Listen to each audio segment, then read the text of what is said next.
Monica Maria Barbaro was born June 17, 1990 in San Francisco, California, and grew up in Mill Valley, not far from the Golden Gate Bridge. Her early life was shaped by a blend of cultures, an Italian-American father and a mother of Mexican, German, and Nicaraguan descent. Her parents divorced when she was a child, yet she carried forward values of resilience and self-expression. She attended Tamalpais High School, graduating in 2007, and discovered dance at a young age. Ballet initially, then expanding into jazz, modern, and street styles. That foundation would come to define both her physical presence and her emotional honesty. Monica followed her passion to New York University's prestigious Tisch School of the Arts, graduating with a BFA in dance in 2010. Initially focused on choreography and movement, she took elective acting classes that ignited a shift. She realized she wanted to tell stories not just with her body, but with her voice and presence. After graduation, she returned to California, booked her first commercial, and joined the Beverly Hills Playhouse to hone her craft. She treated every audition, every scene, every moment as a dance, knowing that timing, feeling, and rhythm are everything. Her first screen steps were small but strategic. In 2013, she appeared in the viral short It's Not About the Nail, a comedic viral hit that introduced her to millions. Then came her first major TV role in season 2 of Unreal, 2016, where she played Yael, a manipulative reality show contestant. Her performance was a revelation, combining subtle sensuality and calculated vulnerability. She followed it with roles in Chicago PD and Chicago Justice, playing Assistant State Attorney Anna Valdez, a grounded foil to the intense law enforcement world. In 2018, she landed in The Good Cop alongside Josh Groban and Tony Danza, then splitting up together, showing that she could balance drama and comedy with ease. Monica's first major leap onto the silver screen came in 2021 with the indie feature The Cathedral, but it was 2022's Top Gun, Maverick, that sent her into cinematic orbit. As Lieutenant Natasha Phoenix Trace, she portrayed a capable, confident pilot who stood her ground in a male-dominated fighter pilot team. She trained at real flight simulators, learned aviation protocol, and worked side by side with Tom Cruise. The risk paid off. Audiences loved her. She reminded the world that action heroines don't always wear armor. Sometimes they wear flight jackets and wings. Her next major project showed her depth as an actor. In 2024, Monica took on the role of Joan Baez in A Complete Unknown, the Bob Dylan-inspired biopic directed by James Mangold. She dedicated months to voice and guitar training, even taking social media breaks to immerse herself fully. Her quiet portrayal captured Baez's fierce integrity, her strong moral compass, her delicate musicality, and her discreet strength. Critics responded. Monica received her first Academy Award and SAG Award nominations for Best Supporting Actress. Fellow nominees praised her restraint, her careful balance of presence and absence, and the way she made Baez feel humane, alive, real. While filming for A Complete Unknown, Monica's red carpet presence began turning heads. She avoided loud logos or trend chasing. Instead, she favored minimalistic elegance, clean lines, architectural silhouettes, and thoughtful accessories. She wore a Dior Cruz ivory lace dress at the New York premiere, a nod to Baez's 1970s bohemian spirit.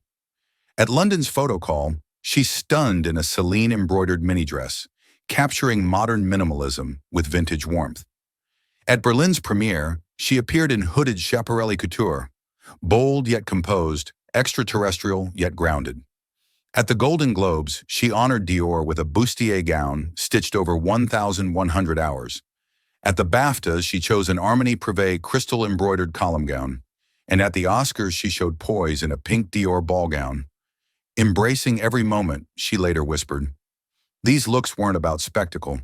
They were about storytelling, quiet intensity, a respectful nod to her character's era and her own emotional journey."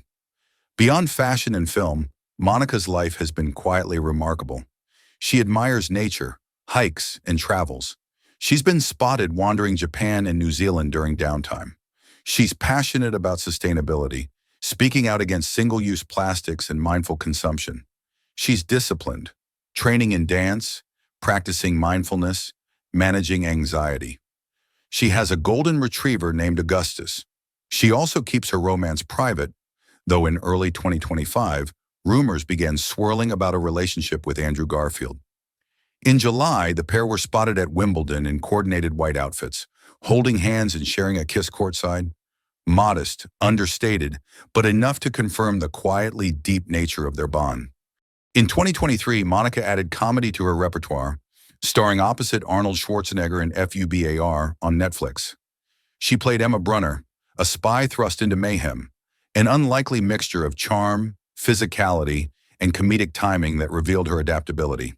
The second season premiered in June 2025, earning rave reviews that praised her range. She could tussle a villain, crack a joke, wring emotion from a quiet moment. She had only grown more assured, more grounded in her craft. Looking ahead, Monica recently signed on to star opposite Chris Hemsworth, Mark Ruffalo, Halle Berry, Barry Keoghan, and Nick Nolte in Bart Layton's upcoming crime thriller, Crime 101, coming February 2026. She's also preparing to make her theatrical debut in a West End revival of Les Liaisons Dangereuses, alongside Leslie Manville and Aidan Turner, proof that her trajectory is no longer predictable. This is a performer rooted in movement, driven by curiosity, unafraid of shifting genres. Monica's dual ambassador roles with Dior and Bulgari tie her stylish persona to brands that define elegance. She spoke of Dior as reclaiming feminine power. She described Bulgari as symbolic of cultural creativity and jewelry as personal identity. She's not selling herself. She's using her platform to elevate artistry, craftsmanship, and composure. She once joked that early career models advised her to trim her eyelashes, a ridiculous suggestion she ignored, trusting herself. That independence is reflected in every choice she makes, every step she takes. In interviews, Monica remains warm, self-deprecating, and ambitious without appearing hungry. She speaks about imperfection being what draws me. That human fissure beneath perfection is where stories live. She speaks of trusting instinct over industry expectations. She speaks of savoring moments, Met Gala firsts, Oscar nominations, Wimbledon romances, not as proof of her worth, but as chances to stay present. At 34, Monica Barbaro's story is frequently framed as late blooming, but it is more accurate to call it evolving. She didn't burn hot.